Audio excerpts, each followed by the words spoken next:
नमस्ते दोस्तों। आज के इस एक्सप्लेनर में हम एक ऐसी बात करने वाले हैं जो हर मिडिल क्लास इंडियन घर के दिल के बहुत करीब है। हमारे माँ बाप और उनके भी माँ बाप ने अपना पूरा जीवन एक ही चीज में लगा दिया, मेहनत से कमाया हुआ पैसा बचाना और उसे बिल्कुल सेफ रखना। देखिए, उनके लिए सेविंग्स सिर्फ बैंक अकाउंट के नंबर्स नहीं है, ये एक इमोशन है, हमारे ब्राइट फ्यूचर की एक गारंटी है। पर एक ओल्डर सिबलिंग होने के नाते मैं इस जज्बात की पूरी इज्जत करता हूँ, लेकिन आज एक ऐसे सच पर बात करनी है जिसे इग्नोर करना अब हमारे लिए लिटरली मुमकिन नहीं है। यहाँ एक बड़ा और थोड़ा अनकंफर्टेबल सवाल उठता है।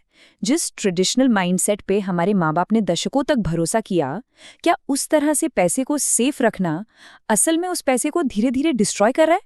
मतलब क्या हम अपनी सेफ्टी के चक्कर में अपनी जेनरेशनल वेल्थ को एक्चुअली खो रहे हैं? देखिए, हमारी फैमिलीज के इंटेंशंस बिल्कुल प्योर हैं। वो हमारी और हमारे आने वाले फ्यूचर की प्रोटेक्शन चाहते हैं। उनका प्यार उनके पैसे बचाने के तरीकों में साफ दिखता है। पर सच्चाई ये है कि हाँ, हम पैसा तिजोरी में बंद और सुरक्षित रखना पसंद करते हैं, लेकिन लंबी अवधि में, लॉन्ग टर्म में हम एक्चुअली पैसा खो रहे हैं। क्योंकि मॉडर्न वेल्थ बिल्डिंग सिर्फ पैसे को पुराने ट्रेडिशनल अकाउंट्स में लॉक करके नहीं होती। तो चलिए बात करते हैं उन साइलेंट थीव्स की। महंगाई और टैक्सेस, ये ऐसे इनविजिबल चोर हैं जो हमारी फैमिली वेल्थ को चुपचाप हर रोज खा रहे हैं। और सबसे खतरनाक बात पता है क्या है? इनकी कोई आवाज नहीं होती, इसीलिए हमारी फैमिलीज को इस चोरी का एहसास तक नहीं होता। होता क्या है, बैंक्स हमारी फैमिलीज को अट्रैक्ट करने के लिए फिक्स्ड डिपॉजिट यानी एफडी रेट्स को 6 या 7% पर एडवर्टाइज करते हैं। बड़ी बड़ी होर्डिंग्स पर ये नंबर्स दिखने में बड़े अच्छे लगते हैं, पर जब हम एक्चुअल जिंदगी देखते हैं ना, रोजमर्रा का खर्चा, बढ़ती हुई स्कूल की फीस, मेडिकल बिल्स और राइजिंग कॉस्ट ऑफ लिविंग, तो पता चलता है कि एवरीडे महंगाई इन अट्रैक्टिव नंबर्स से कहीं ज्यादा आगे निकल चुकी है। और यहीं पर एक बहुत ही क्रूशियल कॉन्सेप्ट आता है जिसे कहते हैं रियल रिटर्न। सिंपल शब्दों में इसका मतलब है कि जब एक इन्वेस्टर अपने एफडी के नॉमिनल रिटर्न में से पहले अपना इनकम टैक्स और फिर देश की इन्फ्लेशन यानी महंगाई दोनों को माइनस कर देता है, तो सच में कितना परचेजिंग पावर बचा हमारे फ्यूचर के लिए? फॉर श्योर सिर्फ यही एक मैथ है जो सच में मैटर करता है।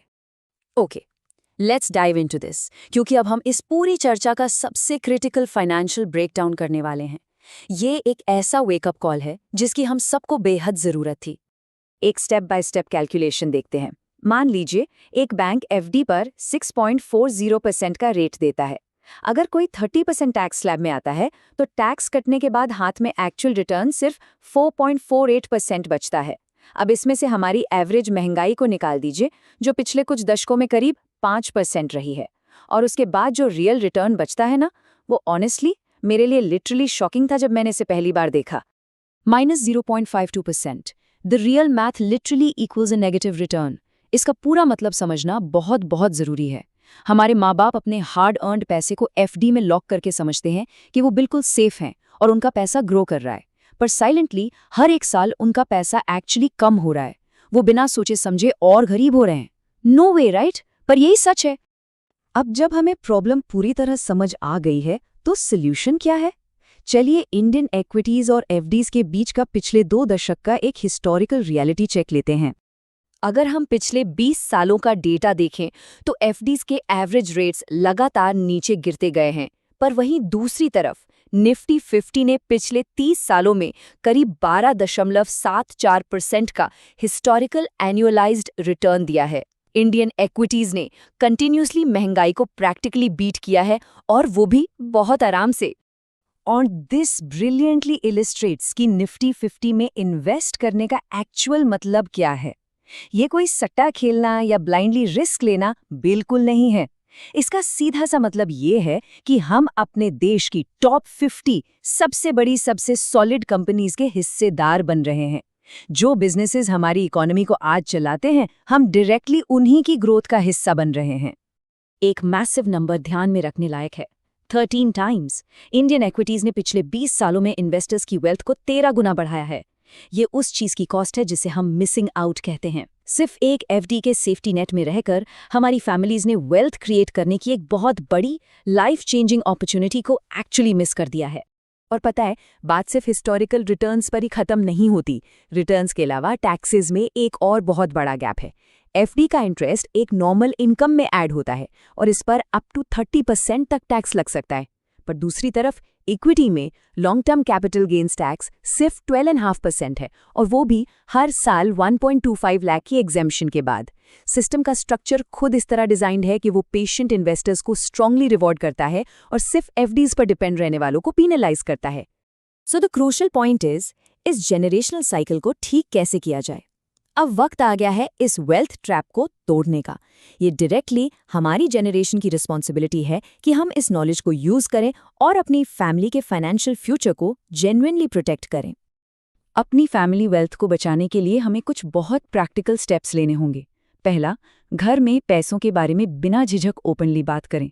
दूसरा, एक लिक्विड इमरजेंसी फंड बनाएं ताकि मुसीबत में कभी एफडीज तोड़ने ना पड़े। तीसरा, इंडेक्स फंड्स में डिसिप्लिन्ड एसआईपी स्टार्ट करें। और आखिरी पर एब्सोल्युटली क्रूशियल, ये चेक करें कि सारे बैंक और इन्वेस्टमेंट अकाउंट्स में नॉमिनीज परफेक्टली अपडेटेड हैं। एक हाउसहोल्ड में ट्रांसपेरेंट फाइनेंशियल कम्युनिकेशन ही हमारी सबसे बड़ी प्रोटेक्शन है। हमें आज ही अपने माँ बाप के पास बैठना चाहिए। उन्हें ये पूरा सच बताना होगा। उन्हें प्यार से समझाना होगा कि ये उनकी फाइनेंशियल प्लानिंग के खिलाफ कोई रिबेलियन नहीं है, ये एक्चुअली उनके लिए हमारी डीप केयर है।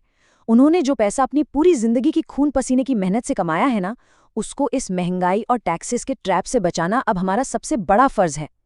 तो इस एक्सप्लेनर को एंड करते हुए एक आखिरी सवाल उठता है, क्या हमारी जनरेशन वो पहली जनरेशन बनेगी जो आखिरकार अपनी फैमिली के इस हार्ड अर्न्ड पैसा के साइलेंट इरोजन को हमेशा के लिए रोक देगी? इस पर ठहर कर सोचने की जरूरत है और इस प्लान पर एक्शन आज ही से शुरू करना होगा।